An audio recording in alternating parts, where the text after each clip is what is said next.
Binsun TV, saluran dakwah Samarinda.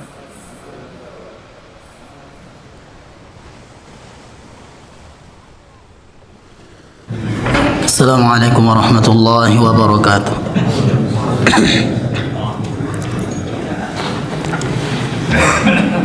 Alhamdulillah rabbil alamin. Salatu wassalamu ala Rasulillah wa ala alihi wa ashabihi wa man tabi'ahum bi ihsanin ila yaumiddin. Amma ba'd.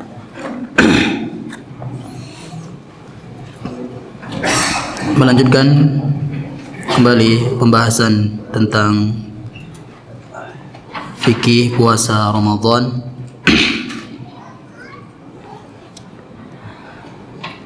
Sebelumnya kita membahas pembatal puasa. Saya lupa sampai mana ini. Ada yang nyatet kemarin? Terakhir. Apa? Oh. Yang disunahkan dalam puasa.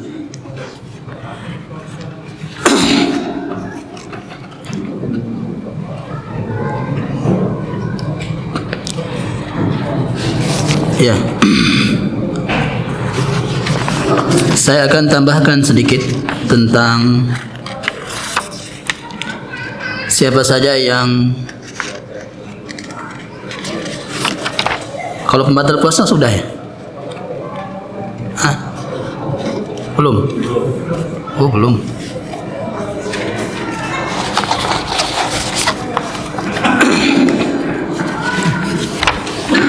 Sunnah puasa sampai mana? Sampai ada puasa. Oh, bukan.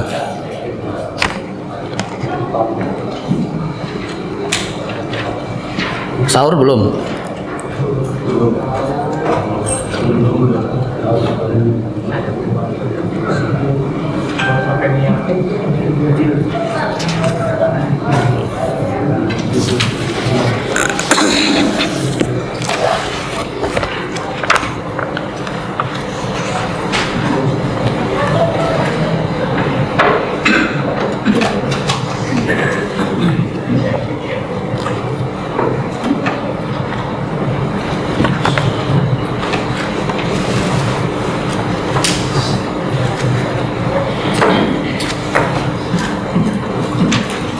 Ya, saya kira sudah mau habis ini.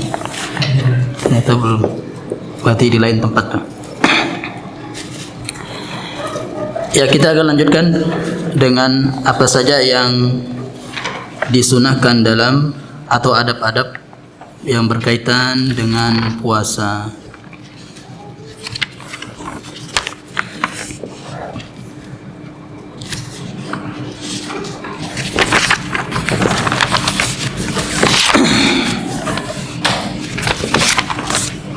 Ya.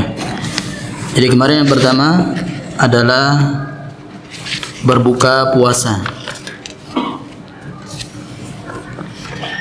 Kemudian yang kedua adalah suhur. Sinnya di dhammah itu perbuatannya, kalau sinnya di fathah menu sahurnya. Kemudian fadilah sahur itu sudah kan? Keutamaan sahur belum. Nah, sahur fadilahnya sangat banyak.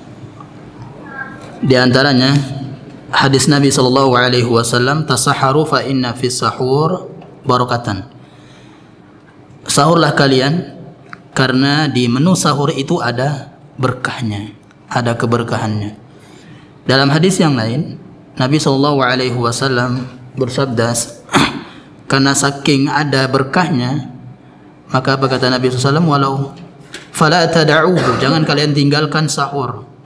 Walau ayyajra'a ahadukum jur'atan min ma'in, sekalipun dengan seteguk air. Keberkahan yang dimaksud di sini, di antara keberkahan makan sahur, yang pertama, Allah dan para malaikat akan bersalawat kepada orang yang makan sahur. Allah dan malaikat akan berselawat kepada orang yang makan sahur. Salawat Allah itu maksudnya adalah Allah akan memuji orang-orang yang makan sahur di depan para malaikatnya. Kemudian salawat malaikat itu maksudnya adalah malaikat akan memintakan ampun kepada Allah untuk orang-orang yang makan sahur. Kemudian yang kedua, keberkahan makan sahur adalah sebagai bentuk menyelisihi puasanya ahlul kitab. Karena ahlul kitab mereka tidak makan sahur ketika mereka berpuasa.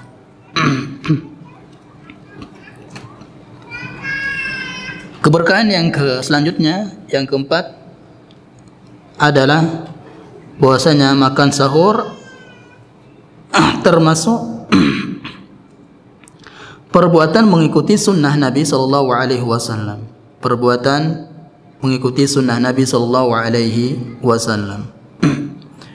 Kemudian selanjutnya, orang yang makan sahur akan terbangun di waktu yang mustajabud da'wah, di waktu sahar, di waktu di mana Allah Subhanahu wa taala turun di langit yang pertama.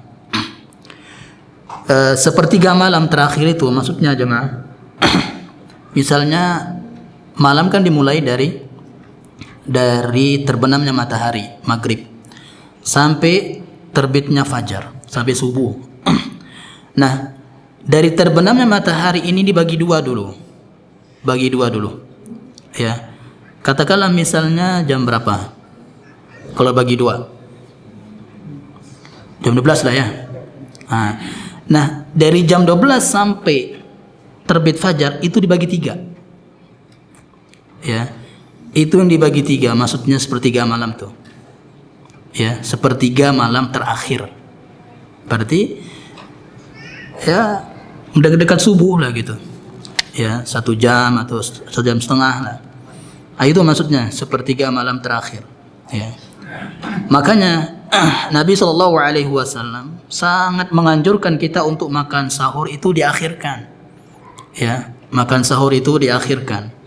Paling tidak tadi 1 jam, setengah jam, bahkan 15 menit sebelum terbitnya fajar subuh. Semakin terakhir kita makan sahur itu semakin berkah. Ya, semakin keberkahan atau semakin utama. Nah, karena dalam hadis Nabi SAW bersabda, la yazalun nasu bi khairin, senantiasa manusia itu dalam keadaan mendapatkan kebaikan selama dia bersegera untuk berbuka puasa. Maksudnya ketika sudah terbenam matahari langsung berbuka puasa, baru kemudian mengakhirkan sahur. Ya, mengakhirkan sahur. Nah, kemudian ma yasulu bihi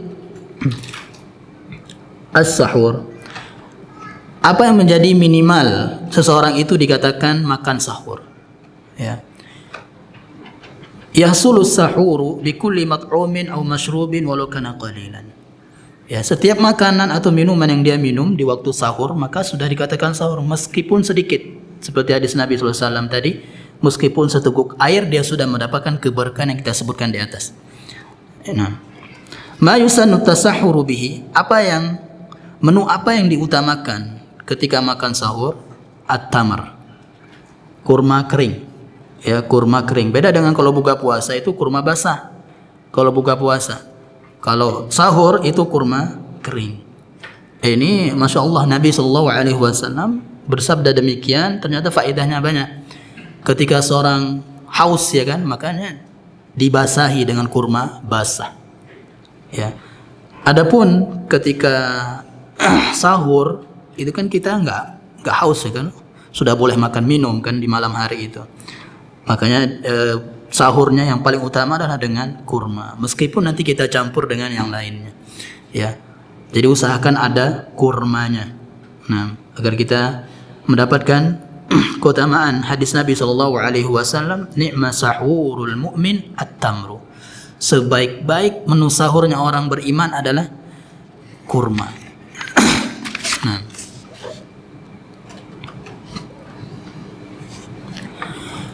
Kemudian yang disunahkan juga untuk orang yang berpuasa adalah menjauhi segala yang diharamkan Allah Subhanahu wa taala dan menyibukkan dengan ketaatan. Dan bulan Sya'ban inilah waktunya jemaah untuk latihan. Menjauhi semua yang diharamkan Allah, kemudian sibuk dengan ketaatan. Dan itu sabda Nabi SAW memang pasti, ya, pasti bulan Sya'ban ini dilalaikan. Ya, pasti bulan Sya'ban ini bulan yang dilalaikan antara Rajab dan Ramadan itu, yaitu Sya'ban. Nah, karena sekarang banyak orang balas dendam, ya kan? Balas dendam karena besok mau puasa misalnya, kita puas-puasin sekarang makan minum dan seterusnya. Ya. Kemudian Imam Ghazali rahimahullah taala membagi orang berpuasa itu dua macam. Ya. Yang pertama, puasanya orang awam yang hanya puasa menahan diri makan minum saja. Puasanya orang awam. Jadi ghibah masih jalan, mencela orang lain masih jalan. Ya. Nah, itu puasanya orang awam. Kalau puasanya orang khusus, ya, orang-orang yang khusus, orang-orang yang berilmu jemaah, seperti talibul ilm, ya, maka seharusnya puasanya kita itu adalah puasanya orang-orang yang khusus, yaitu semua berpuasa. Perut kita berpuasa menahan diri dari makan dan minum. Kemudian lisan kita berpuasa untuk tidak menggibah. Tangan kita berpuasa, telinga kita berpuasa untuk tidak mendengar musik sedikit pun jemaah. Hati-hati itu main Facebook ya. Dikit-dikit ada musik, scroll gitu. Nah, itu kita dengar sedikit jemaah. Kemudian juga kaki kita berpuasa. Nah, jadi semua anggota badan ikut berpuasa. Kan puasa artinya menahan diri. Jadi menahan diri dari yang haram. Nah,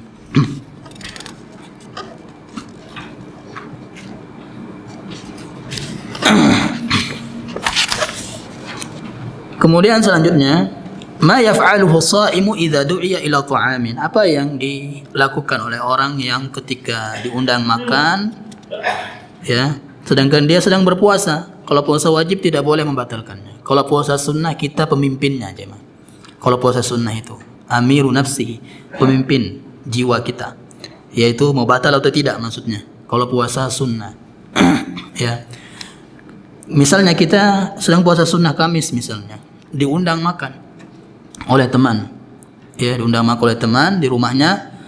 Kemudian ketika kita datang, kemudian kita nggak mau makan, tapi kita lihat muka teman itu kayak gimana gitu kalau kita nggak makan, maka kita batalkan puasa pada saat itu. Puasa sunnah ini. Ya. Ketika kita membatalkan puasa, maka doakan. Ya, doakan orang yang memberi kita makan atau yang mentraktir kita ini jangan. Ya. Jangan lupa mendoakan orang yang mentraktir kita, memberikan kita makanan. Itulah apa kata Nabi sallallahu alaihi wasallam, "Wala ya'kulu ta'amaka illa taqiyun." Janganlah seorang di antara kalian yang makan makanan kalian kecuali orang bertakwa. Kenapa? Orang bertakwa itu tahu, ya, orang kalau dia diundang makan maka dia akan mendoakan yang memberi makan. Ya. Kalau dia nggak bertakwa, maksudnya tidak punya ilmu agama, ya, dia biasa-biasa aja, paling terima kasih aja gitu kan. Tapi ada doanya ternyata. Nah, dan hadis ini jemaah tentang hal ini ada yang salah faham.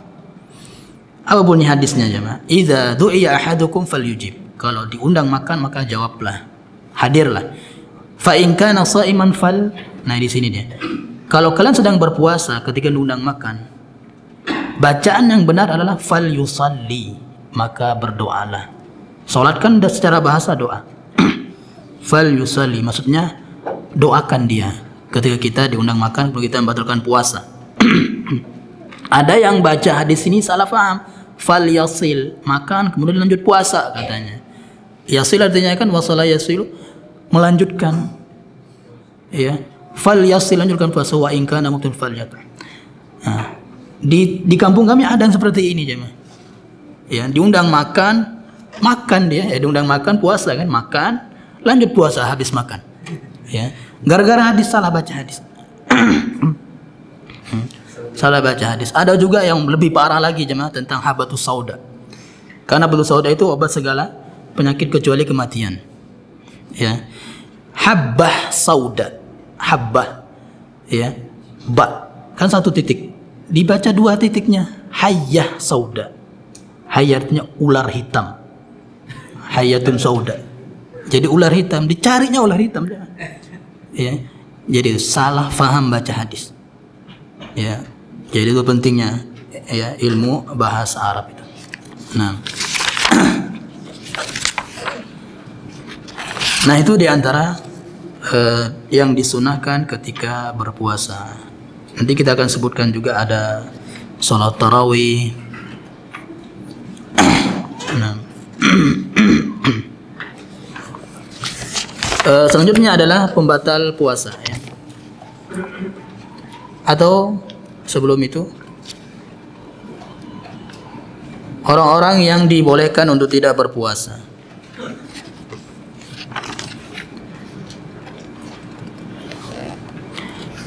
Yang pertama adalah orang yang sakit. Orang yang sakit. Yang sakit di sini maksudnya adalah sakit yang kalau puasa dia khawatir sakitnya makin parah atau dia binasa. Ya, maka dia wajib untuk tidak berpuasa, itu hukumnya wajib, atau haram dia berpuasa karena la dharar wa la dirar.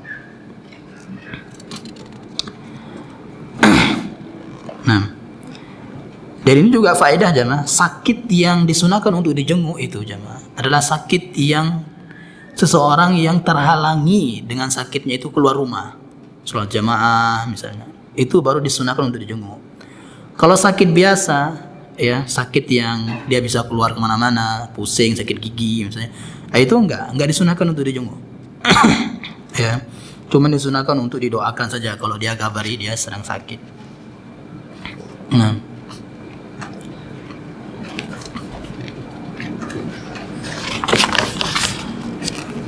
kemudian kalau orang sakit, ya, dia tidak berpuasa, maka di sini ada dua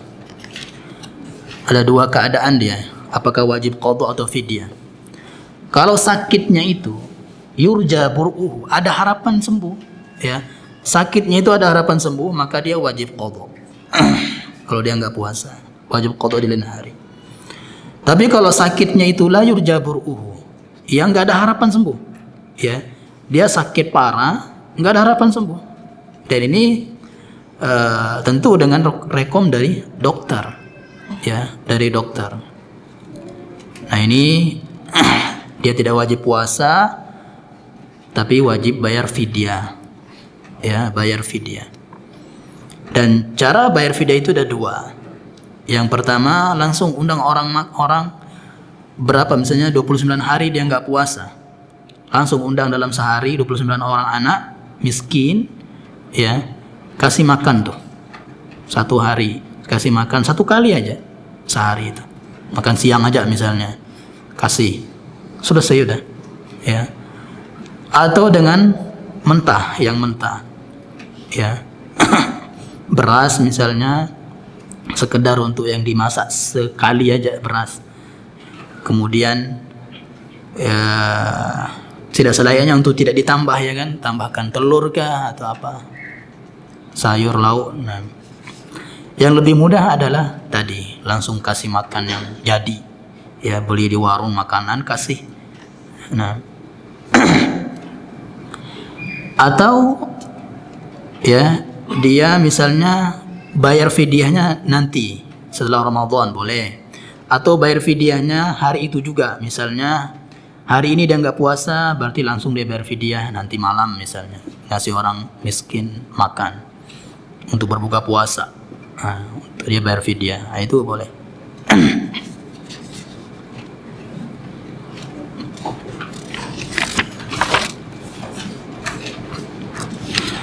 Kemudian, idza asbaha al-maridu sha'iman tsumma bara'a fi an-nahar, kalau orang yang sakit di pagi hari, sakit parah dia, ya. Kemudian sembuh di siang hari, ya. Sembuh di siang hari, maka dia nggak wajib imsak. Ya, tidak wajib imsak. Beda dengan orang yang balik, orang yang mu'allaf, ya beda. Kenapa nggak wajib imsak? Kenapa nggak wajib imsak? Karena dia sudah ada uzur syar'i emang dia untuk tidak berpuasa, ya kan? Untuk tidak berpuasa. Dari awal sudah dibolehkan untuk tidak berpuasa. Nah itu yang pertama. Yang kedua yang tidak boleh berpuasa atau yang ada keringanan berpuasa adalah musafir. Ya, musafir. Nah, ini musafir di sini maksudnya musafir yang safar yang disunahkan untuk qasar salat.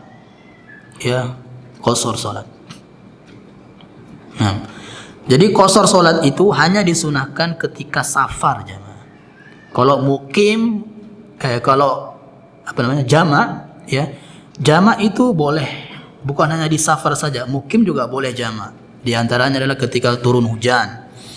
Ya, turun hujan maka boleh untuk jama' salat zuhur atau asar, maghrib atau isya. Ya. Ketika turun hujan tuh.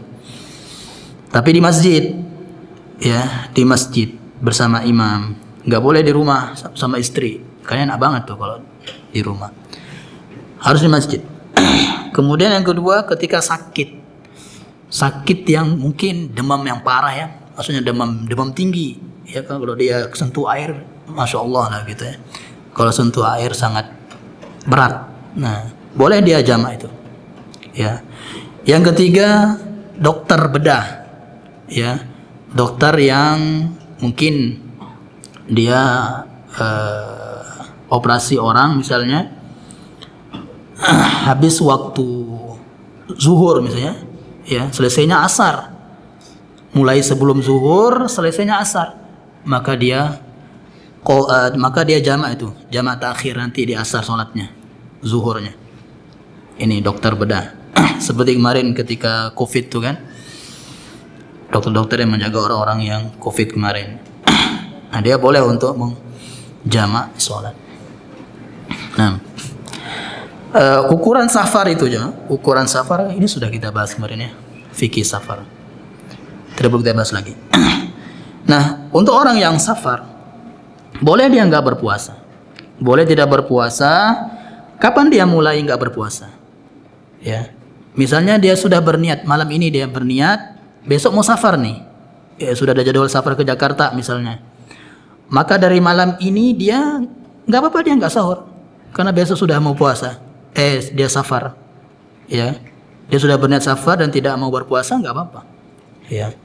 Kemudian juga kalau safarnya di pertengahan Ramadan, jam 12 nanti mau safar misalnya, ya, dari awal dia sudah boleh untuk tidak berpuasa, ya. Tapi ingat itu benar-benar kemungkinan besar dia akan safar, ya, di pertengahan Ramadan tersebut, pertengahan hari Ramadan, ya. Nah, kemudian safar ini nggak boleh jadi untuk hilah, untuk menipu Allah, ya kan? Untuk menipu Allah nggak boleh. Gara-gara nggak tahan syahwat jimaknya misalnya sama istrinya, ayo kita safar aja biar ada keringanan untuk tidak berpuasa, kan boleh jima itu orang safar tuh, ya. Kalau dia benar-benar safar jemaah bersama istrinya misalnya, boleh dia jima di siang hari Ramadan, ya. Dan dia tidak wajib bayar kafarah itu, karena dia dibolehkan untuk tidak puasa. Nah, tapi nggak boleh untuk jadi hilah, ya. Jadi itu menipu Allah. Nah, adapun kalau dia safar kemudian ada masyaqqah berat, ya, ada merasa berat kalau puasa misalnya. Kalau dia puasa, ya, kalau dia berpuasa maka akan membinasakan dirinya, maka bahkan ini haram untuk dia berpuasa, ya. Dan orang yang tidak berpuasa ketika safar wajib qadha. Kemudian di sini apa hukum imsak? Misalnya safar nih, dari Jakarta dia pulang ke Samarinda, kan safar tuh. Nyampe ke Samarinda di tengah hari Ramadan. Ya, katakanlah tadi jam 12. Jam 12 siang dia sudah sampai di Samarinda. Kan masih bulan puasa itu, masih hari puasa. Sedangkan tadi dia nggak puasa. Ya, dari Jakarta sudah nggak puasa dia. Tapi sampai sini jam 12 siang. Apakah wajib imsak? Tidak. Ya. Tidak wajib dia nahan diri. Boleh dia nanti makan ya di rumahnya, tapi dia nggak boleh di depan orang banyak. Ya. Di dalam rumah dia makan. Nah. Yang ketiga adalah al-kabir wal ajuz. Orang yang diringankan untuk tidak berpuasa adalah al-kabir wal ajuz, yang sudah tua, ya, sudah tua, muda tapi sakit. Maksudnya nggak ada kemampuan puasa gitu loh. Ya. Seperti sekarang ya, ada muda ya, tapi dia sakitnya seperti sakit cuci darah itu apa namanya, ginjal ya, kalau ginjal. Ada itu, dia pernah nanya ke saya. Dia kalau puasa nggak bisa banget, ya karena penyakitnya itu. Ya, sampai saat ini dia bayar fidyah terus. Ya, sampai saat ini dia nggak bisa. Nah, kalau dia seperti ini jemaah, dia nggak bisa puasa, tua misalnya atau muda kemudian sakit tadi itu, maka dia bayar fidyah. Ya, bayar fidyah. Yang keempat, al-hamil wal murdi, orang hamil dan orang yang menyusui. Orang yang hamil dan menyusui ini sama seperti orang sakit, jemaah. Ya, sama seperti orang sakit. Maka di sini ada khilaf yang sangat-sangat dahsyat di sini, khilaf para ulama ya. Apakah dia wajib qadha saja atau fidyah saja? Orang yang hamil dan murdi ini, ya. Kalau dikiaskan ke orang yang musafir, seperti orang yang safar atau seperti orang yang sakit, ya, maka wajib qadha. Dia wajib qadha. Dan disebutkan ya, ada seminar para dokter itu di Mesir atau di mana. Orang hamil itu kuat untuk puasa. Ya. Tapi orang hamil ini kalau dia mau puasa harus dokter. Harus ke dokter dulu atau bidannya, gimana ini? Apakah saya kuat untuk puasa atau tidak? Dari janinnya dilihat ya. Nanti kalau puasa janinnya gimana? Ya. Nah. Jadi Allah alam jemaah. Kalau yang hamil dan murdi maka qadha, ya, qadha saja. Dia qadha. Kemudian kalau hamil setiap tahun, ya, setiap tahun hamil punya anak setiap tahun, maka baru dia bayar fidyah. Kan gak ada waktu untuk qadha. Ya. Kan menyusui kan 2 tahun misalnya atau setahun setengah. Kan gak ada waktu. Kalau hamilnya, kalau dia hamilnya setiap tahun. Dan itu ada. Ya. Nah. Jadi kapan dia orang hamil dan murdi ini, orang hamil dan menyusui ini ke fidyah tadi kalau nggak ada sempat untuk, nggak ada waktu untuk qadha. Seperti ada uzur karena hamil terus misalnya setiap tahun. Nah. Kemudian selanjutnya adalah yang sudah kita bahas juga kemarin. Yang ada keringanan tidak berpuasa adalah yang pekerja keras. Ya, pekerja keras kemarin sudah kita bahas tuh. Adapun orang yang dipaksa jemaah. Orang yang dipaksa untuk berbuka puasa, untuk tidak berpuasa, ya. Di paginya dia berpuasa, tapi dipaksa untuk membatalkan puasanya, maka dia makan minum, ya, makan minum sampai kenyang dipaksa, maka tetap puasanya sah, ya, puasanya sah meskipun dia dikasih makan minum, karena dipaksa tadi, ya, dia tidak berdosa dan tidak wajib qadha, puasanya sah. Kemudian yang tidak atau yang diberi uzur untuk keringanan untuk tidak berpuasa adalah orang yang jihad fisabilillah, yang perang, orang yang sedang berperang. Nah. Selanjutnya kita kebut apa saja yang membatalkan puasa. Sebelum kita bahas ini ada kaidah, Ya. Semua yang menjadi pembatal puasa ini akan menjadi pembatal puasa, ya, seperti makan minum muntah sengaja, jima dan seterusnya itu, ya, akan menjadi pembatal puasa dengan dua syarat. Yang pertama, ingat dirinya sedang puasa, ya, ingat dirinya sedang puasa.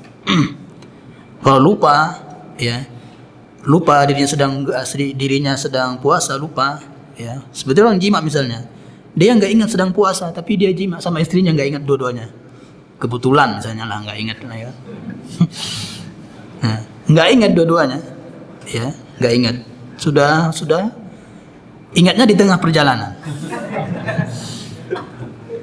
Nah, ketika ingat di tengah perjalanan itu langsung berhenti, ya, langsung berhenti, ya.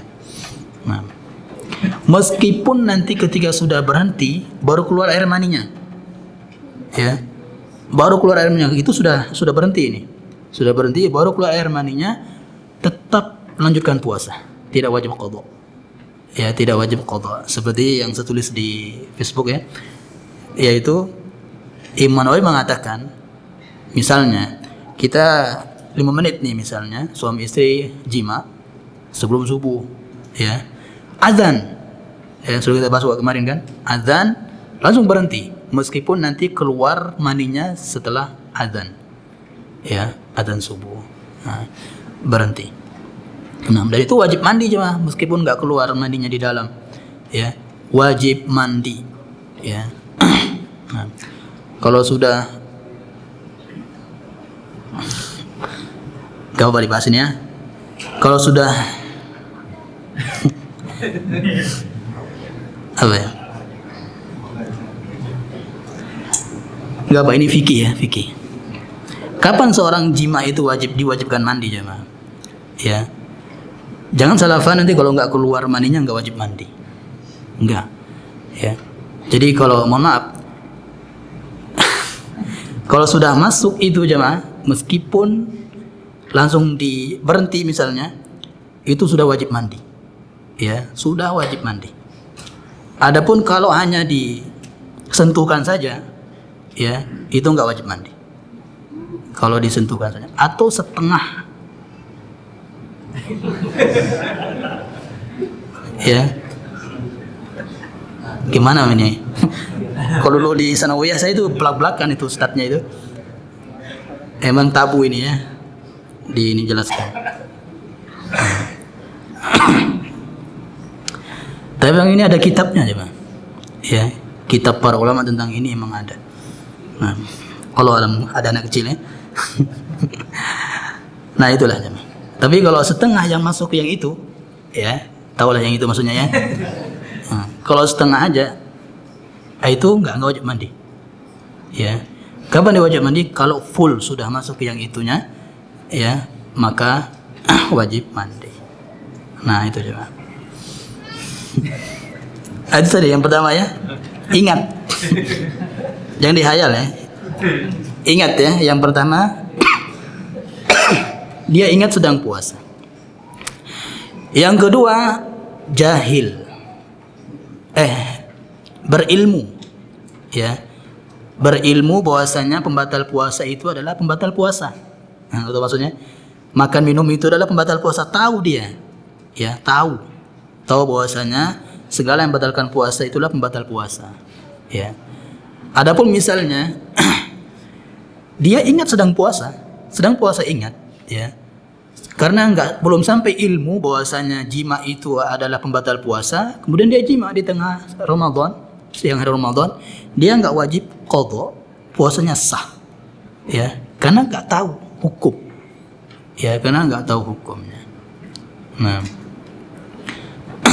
ini benar-benar nggak tahu ini kan, yang pura-pura nggak tahu nanti. Nah,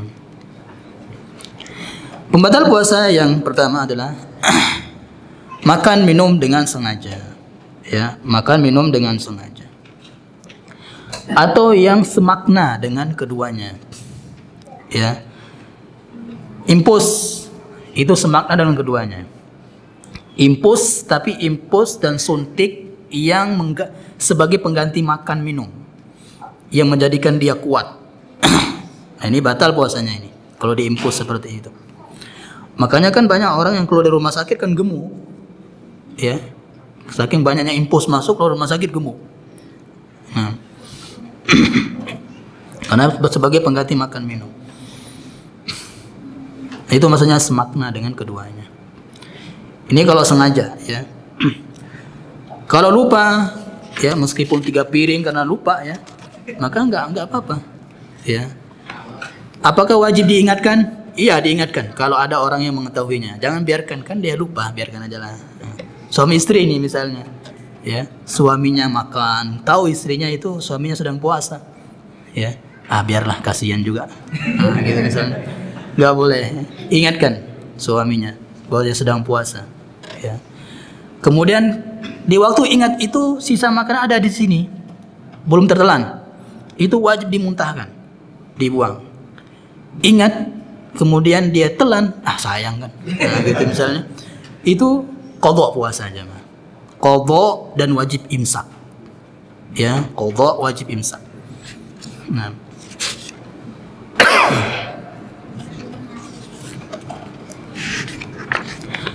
kemudian yang semakna dengan minum, rokok, ngerokok itu, kan rokok bahasa Arabnya syurbud dukhan, minum asap. Kalau secara letterleknya syurb artinya minum kan, dukhan asap, ya, syurbud dukhan, minum asap. Nah, itu termasuk. Ya. Adapun yang nggak sengaja masuk, ya, misalnya ada orang kafir nggak puasa tapi ngerokok misalnya, ngerokok kemudian kita di belakangnya terhirup sama kita asapnya, itu nggak sengaja. Kecuali kalau kita gini-gini, ya, pengen hirup, ya nggak boleh, itu batal puasanya, ya. Ini nggak sengaja nih. Kalau nggak sengaja maka nggak apa-apa, nggak batal puasanya, ya. Begitu juga kalau kita misalnya nggak pakai masker, kan, nggak pakai masker, pakai helm tapi nggak ada ininya, tutup mukanya itu. Nah, kemudian masuk debu, ya, tertelan. Bahkan kalau ada binatang pun tertelan, ya kan, biasanya itu tertelan kalau dimuntahkan. Kalau kita muntahkan, sengaja dimuntahkan, batal puasanya, ya. Tertelan di sini misalnya, tertelan di sini misalnya, ya, tertelan debu atau apa, karena pingin, tertelan nggak tahu ilmunya misalnya, tapi sengaja dia muntahkan di gini-gini atau masukkan ini biar keluar, itu batal puasanya karena sengaja muntah, ya. Bukan batal puasa karena masuk tadi, itu enggak. Ya. Nah, kalau debu masuk bukan karena keinginan kita, maka tidak mengapa. Begitu juga kalau ibu-ibu ini sebelum Idul Fitri, ya kan, sibuk buat adonan tepung, ya, itu, ya, jajan. Nah, kalau ada ketika buat adonan tepung itu masuk ke tenggorokan misalnya, ya, tanpa keinginan dia, maka tidak batal puasanya, ya.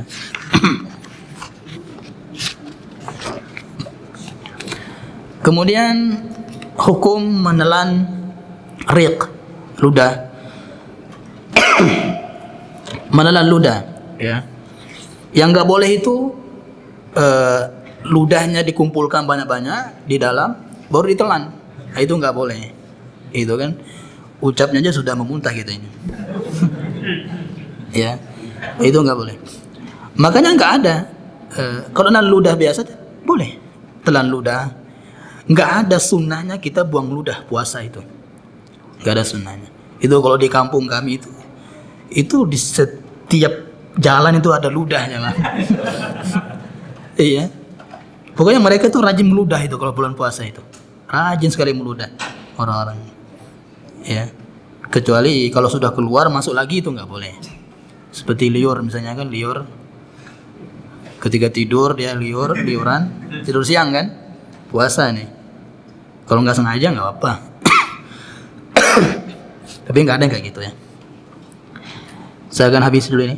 Kemudian makanan yang tersisa waktu sahur tadi, ya, ketika sholat subuh nih, sholat subuh, ada tersisa makanan di sela-sela giginya. Misalnya sahurnya pakai rendang, ya, ingat harus ada tamarnya, ya. Sahurnya pakai rendang, ada sisa daging di giginya, sela-sela giginya itu. Nah, itu gimana itu caranya? Untuk sholatnya, kalau sisa dagingnya itu dibiarkan sampai salam, dia nggak telan, ya, sah sholatnya, ya, nggak dia telan. Tapi kalau ikut tertelan bersama ludah yang tertelan tanpa ada keinginan dia menelannya, tapi ikut tertelan, itu tidak mengapa, nggak batal sholatnya, tidak batal puasanya. Ya. Tapi kalau puasa, nggak mungkin kita biarkan aja sampai 12 jam misalnya kan, nggak mungkin itu. Ya. Nah, kalau puasa harus dihilangkan, ya, dibuang. Nah, kalau ada sisa-sisa. Tapi kalau dia sengaja, dia malah dia menikmati misalnya kan, dikunyah-kunyah baru ditelan, nah itu batal puasanya itu. Ya. Sisa makan sebutir nasi misalnya, ya, batal puasanya.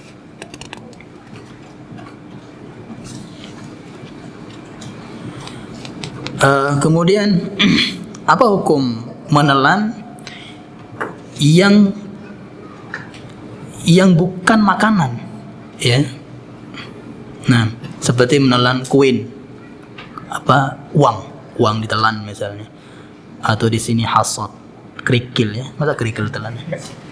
Rumput, besi misalnya ini, atau benang tertelan, ya, aftar, batal puasanya, ya, meskipun itu bukan makanan, ya, sama seperti rokok tadi kan asap, nggak ada orang merokok kenyang kan, yang kenyang itu jiwanya, ya, syahwat maksiatnya yang kenyang. Nah. Adapun kentut dalam air itu nggak batal puasanya. Kentut dalam air, ya. Jadi semoga orang tua kita dulu diampuni dosa-dosanya, ya, yang membohongi kita, ya kan. Nah, maka rajin doakan orang tua, ya kan. Dulu kita sering digituin sama orang tua, ya. Nah, jadi kentut dalam air tidak batal puasanya, ya, karena apa? Ada nggak kenyang orang kentut dalam air? Nggak ada, ya kan? Nggak mengenyangkan, dan masuknya juga bukan lewat tenggorokan, ya, bukan lewat tenggorokan. Adapun suntik yang untuk obat itu nggak batal puasa, ya, misalnya sakit demam atau bersuntik, lanjut puasanya tidak mengapa.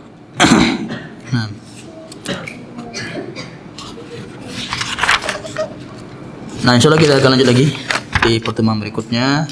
Atau masih ada waktu kan? Ke depannya maksudnya. Satu lagi, ya. Ya, insya Allah satu pertemuan lagi. Kita akan kebut banget insya Allah di pertemuan berikutnya. Subhanallah bihamdika, asyhadu an la ilaha illa anta, astaghfiruka wa atubu ilaik. Assalamualaikum warahmatullahi wabarakatuh.